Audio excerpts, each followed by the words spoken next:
Mumbai Indians और Lucknow super giants के बीच में आईपीएल 2024 का मैच नंबर 67वां खेला जा रहा है। और इस मुकाबले में पहले बल्लेबाजी करते हुए लखनऊ सुपर जायंट्स ने 200 का आंकड़ा पार कर लिया है। 214 रन 6 विकेट के नुकसान पर मुंबई इंडियंस ने लगा दिए। मुंबई इंडियंस के लिए तीन बल्लेबाजों की तरफ से एक्सेप्शनल प्रदर्शन हमने देखा। अगर हम बात करें लखनऊ सुपर जायंट्स के टॉप स्कोरर की, तो लखनऊ सुपर जायंट्स के लिए 29 गेंदों में 75 रन बनाकर टॉप स्कोरर रहे निकोलस पूरन। 258.62 की स्ट्राइक रेट से उन्होंने बल्लेबाजी की, 5 चौके और चौकों से ज्यादा उन्होंने सिक्सेस में डील किए, 8 छक्के उन्होंने लगाए हैं। तो वहीं केएल राहुल की बात करें तो केएल राहुल ने 41 गेंदों में 55 रनों की पारी खेली। अपने आप को शायद किसी चीज से स्ट्रगल कर रहे थे, पता नहीं, शायद साइकोलॉजिकल दबाव था इनके ऊपर या चाहे जो भी था, लेकिन निकोलस पूरन जब तक बल्लेबाजी कर रहे थे तब तक ये खेल रहे थे और बस अपना छोर जो है बचाए हुए थे। बीच बीच में चौके छक्के जरूर लगा रहे थे, 3 चौके 3 छक्के इन्होंने लगाए, लेकिन 41 गेंदों में 55 रनों की पारी खेली। बहुत स्लो पारी आप कह सकते हो। 134.15 की स्ट्राइक रेट से उन्होंने बल्लेबाजी की। तो वहीं जब प्लेटफॉर्म सेट हो चुका था निकोलस पूरन और केएल राहुल द्वारा, इन दोनों की पार्टनरशिप में जब एक अच्छा स्कोर बिल्ड हो चुका था, तब आयुष बदोनी जब आते हैं तो 10 गेंदों में 22 नाबाद बनाकर जाते हैं। 220 की स्ट्राइक रेट से बल्लेबाजी की, 1 चौका और 2 सिक्स आयुष बदोनी के बल्ले से हमने देखा है। तो वहीं कृणाल पांड्या ने भी फिनिशिंग टच दी है। 7 गेंदों में 12 रन नाबाद लौटे, 1 चौका और 1 सिक्स। 171.43 की strike rate. Lucknow super giants के लिए 2 बल्लेबाज जो है वो गोल्डन डक का सामना करते हैं। और अगर हम बात करें गेंदबाजों की, मुंबई इंडियंस की तरफ से नुवान तुषारा ने जबरदस्त गेंदबाजी की और आप देखेंगे कि पीयूष चावला ने भी बहुत अच्छी गेंदबाजी की। दोनों ने ही 3-3 विकेट जो है वो निकाले। तो मुंबई इंडियंस और लखनऊ सुपर जायंट्स के बीच में मैच नंबर 67 खेला जा रहा है और इस मुकाबले में पहले बल्लेबाजी करते हुए मुंबई इंडियंस ने टॉस जीता था और लखनऊ को पहले बल्लेबाजी करने के लिए कहा।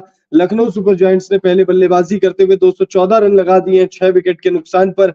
20 ओवर का उनका जो कोटा रहता है, उस कोटे में 214 रन लगा दिए हैं 6 विकेट के नुकसान पर। मार्कस स्टोइनिस की बात करें तो मार्कस स्टोइनिस ने 22 गेंदों की पारी खेली है, जिसमें उन्होंने लगाए 28 रन 127 की स्ट्राइक रेट से और 5 चौके उन्होंने लगाए हैं। दीपक हुड्डा की बात करें तो भाई दीपक हुड्डा और अरशद खान, ये 2 बल्लेबाज ऐसे रहे लखनऊ सुपर जायंट्स के लिए जो बहुत ज्यादा निराश उन्होंने किया है। दीपक हुड्डा ने 9 गेंदों में 11 रन। वहीं अगर हम बात करें 2 गोल्डन डक वाले बल्लेबाजों की, तो भाई देवदत्त पाडिक्कल आज ओपन कर रहे थे, सुनहरा मौका था। क्विंटन डिकॉक नहीं खेल रहे हैं और क्विंटन डिकॉक की जगह पर देवदत्त पाडिक्कल को प्लेइंग 11 में न सिर्फ शामिल किया, बीच में कुछ मुकाबलों से वो प्लेइंग 11 से बाहर हो गए थे। देवदत्त पाडिक्कल आज ओपनिंग कर रहे थे और ओपनिंग करते हुए पहली ही गेंद पर चलता हो गए, गोल्डन डक का सामना किया। और फिर उसके बाद जब निकोलस पूरन आउट हुए तो निकोलस पूरन के आउट होने के बाद अरशद खान अगली ही गेंद पर आउट हो गए, यानी अरशद खान भी गोल्डन डक का सामना उन्होंने किया। पिछले मैच में केएल राहुल की टीम यानी लखनऊ सुपर जायंट्स के लिए मैच बनाने का काम किया था अरशद खान ने। मैच लगभग जिता दिया था लखनऊ सुपर जायंट्स को, लेकिन उसके बाद अरशद खान चमके थे, बावजूद उसके कि टीम हार गई थी, लेकिन नाबाद लौटे थे और शानदार बल्लेबाजी की थी। लेकिन आज जो है यानी उसके अगले ही मुकाबले में अरशद खान का बल्ला खामोश रहा, एक भी गेंद मतलब बॉल जो है कनेक्ट नहीं हुई और आउट हो गए। और अरशद खान को कैच आउट कराया नुवान तुषारा ने, निकोलस पूरन को भी नुवान तुषारा ने ही चलता किया, तो वहीं देवदत्त पाडिक्कल को भी नुवान तुषारा ने ही आउट किया है। 6 विकेट जो गिरे हैं वो 6 के 6 विकेट 2 ही गेंदबाजों ने विकेट गिराए हैं। पीयूष चावला ने 3 विकेट निकाले, केएल राहुल को पीयूष चावला ने चलता किया, मार्कस स्टोइनिस को पीयूष चावला ने चलता किया और दीपक हुड्डा को पीयूष चावला ने चलता किया है। तो जबरदस्त आप कह सकते हो दोनों गेंदबाजों की तरफ से प्रदर्शन रहा। इस मुकाबले में अर्जुन तेंदुलकर ने गेंदबाजी की, उनको प्लेइंग 11 में शामिल किया। पहला मुकाबला था जिसमें अर्जुन तेंदुलकर खेल रहे थे, सीजन का पहला मुकाबला। आप कह सकते हो कि आईपीएल 2024 का डेब्यू मुकाबला था उनका, आईपीएल 2024 का डेब्यू मुकाबला था। आईपीएल में वो डेब्यू कर चुके हैं। पिछले साल उन्हें रेगुलरली मौके मिले थे, लेकिन पिछले साल भी उन्होंने कुछ खास प्रदर्शन नहीं किया था। मुकाबले की बात करें तो ये मुकाबला वानखेड़े स्टेडियम में यानी मुंबई के घर में खेला जा रहा है और बहुत बड़ा स्कोर नहीं है मुंबई के पॉइंट ऑफ व्यू से अगर आप देखोगे, क्योंकि दूसरी पारी में ओस गिरेगी। ओस जब गिरेगी तो भाई गेंदबाजों को बहुत दिक्कत होने वाली है लखनऊ सुपर जायंट्स के। लेकिन मुंबई इंडियंस के जो बल्लेबाज हैं वो किस तरीके से बल्लेबाजी करेंगे ये देखने वाली बात होगी। आज के मुकाबले में जसप्रीत बुमराह को आराम दिया गया।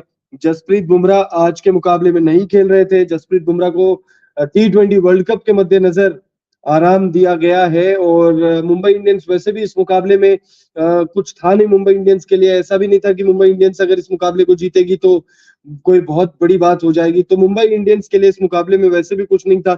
और इस मुकाबले में बहुत इंपॉर्टेंट, अहम आप कह सकते हो। बस ये अहम मुकाबला इसलिए मैं कह रहा हूं क्योंकि T20 वर्ल्ड कप आना है। T20 वर्ल्ड कप से पहले रोहित शर्मा हो गए, जसप्रीत बुमराह हो गए, हार्दिक पांड्या हो गए, सूर्य कुमार यादव हो गए, ये तमाम जो प्लेयर्स मुंबई इंडियंस के जो T20 वर्ल्ड कप खेलेंगे उनके लिए ये अहम मुकाबला था। और जसप्रीत बुमराह को आराम दिया गया। जसप्रीत बुमराह को इसलिए इस वजह से भी आराम दिया गया क्योंकि जसप्रीत बुमराह शानदार फॉर्म में है, पर्पल कैप की रेस में टॉप पर बने हुए हैं। लेकिन अब पर्पल कैप जो है उनसे छिनती हुई नजर आ रही है क्योंकि आज वो नहीं खेले। अगर आज खेलते 3-4 विकेट लेते तो शायद पर्पल कैप जीत भी सकते थे। देवदत्त पाडिक्कल को भाई लगातार मौके मिले इस सीजन, कई मौके मिले। शुरुआती कई मुकाबलों में उन्होंने बल्लेबाजी की, लेकिन शुरुआती मुकाबलों में भी देवदत्त पाडिक्कल का बल्ला नहीं चला।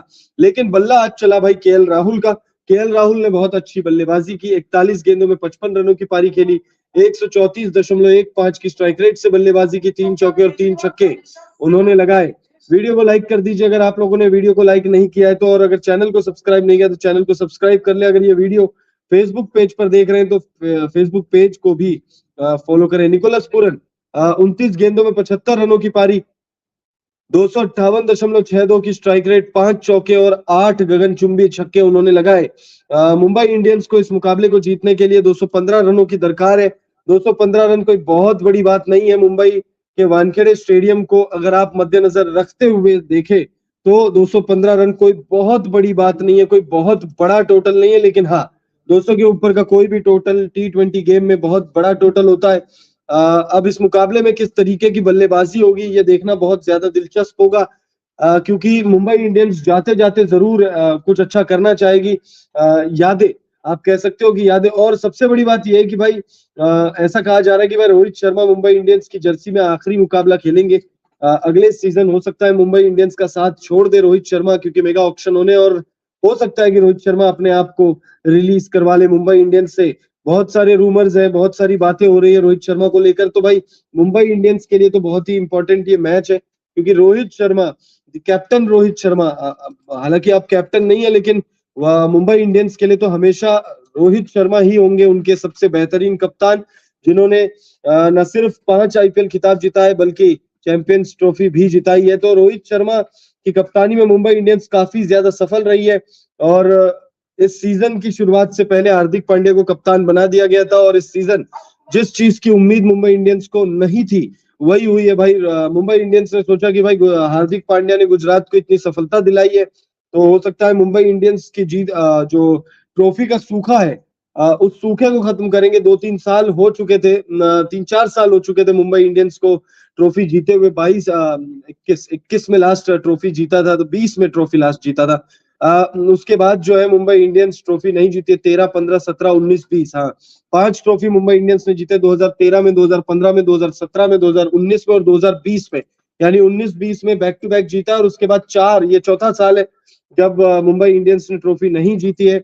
और उम्मीद तो यही थी कि भाई हार्दिक पांड्या ने जो गुजरात को 2 सीजन में, यानी शुरुआती 2 सीजन में ही ना सिर्फ चैंपियन बनाया बल्कि बैक टू बैक फाइनल मुकाबले तक पहुंचाया दोनों सीजन, और पॉइंट्स टेबल में लीडर पर यानी शिखर पर रखते हुए चैंपियन बनाया। लेकिन उन उम्मीदों पर खरा नहीं उतरे हार्दिक पांड्या। हो सकता है फैंस की बददुआ लग गई आप कह सकते हो एक तरीके से, क्योंकि फैंस बिल्कुल भी खुश नहीं है। मुंबई इंडियंस अभी भी नाराज है। फैंस अभी भी बहुत ज्यादा नाराज है। और यकीन मानिए मुंबई इंडियंस से रोहित शर्मा छोड़ेंगे तो फैन फॉलोइंग आधे से ज्यादा हो जाएगी। अगर सही तरीके से अगर मुंबई इंडियंस उन्हें निकालती तो बात अलग थी, लेकिन बहुत तरीका गलत था। या फिर पहले ही अगर क्लियर कर देते कि भाई ये एक सीजन है जो रोहित शर्मा आखिरी सीजन खेलेंगे, उसके बाद हार्दिक पांड्या को ग्रूम करके, हालांकि ग्रूमिंग की जरूरत नहीं है हार्दिक पांड्या को, लेकिन ग्रूम करके फिर उनके हाथों में बैटन जो है वो पास करेंगे ऐसा ही होता है भाई। एक सीनियर खिलाड़ी जब जाता है तो वो अपने पीछे एक जूनियर खिलाड़ी को तैयार करके जाता है, लेकिन मुंबई इंडियंस ने भाई रातों रात फैसला किया और अचानक से कप्तान जो है वो बदल दिया गया और ये फैसला मुंबई इंडियंस का किसी को रास नहीं आया और मुंबई इंडियंस इस सीजन बेहद खराब प्रदर्शन, बेहद शर्मनाक प्रदर्शन। हालांकि लखनऊ सुपर जायंट्स के खिलाफ आखिरी मुकाबला लीग स्टेज का खेल रही है। लखनऊ सुपर जायंट्स की बात करें तो भाई लखनऊ सुपर जायंट्स इस मुकाबले को जीत कर भी प्लेऑफ्स में क्वालिफाई नहीं कर पाएगी। इस मैच को जीतने मतलब इस मैच के खत्म होने के बाद आप देखिएगा लखनऊ सुपर जायंट्स के नाम के आगे भी ई जो है वो लग जाएगी, क्योंकि ज्यादा से ज्यादा अब लखनऊ सुपर जायंट्स 14 अंकों तक पहुंच पाएगी, लेकिन 14 अंकों तक भी पहुंचेगी तो माइनस नेट रन रेट से ही पहुंचेगी, क्योंकि लखनऊ सुपर जायंट्स का प्रदर्शन इस सीजन बड़ा लचर रहा है। मुकाबले तो जीते बीच में, लेकिन जो मुकाबले गंवाए उसमें हार का मार्जिन ज्यादा रहा।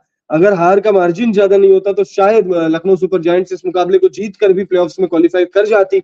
अगर net run rate Lucknow super giants की +1 में होती, अच्छी नेट रन रेट होती, तो निश्चित तौर पर हम बात कर रहे होते कि भाई आरसीबी और सीएसके के मैच के आउटकम से शायद लखनऊ को फर्क ना पड़े। अगर नेट रन रेट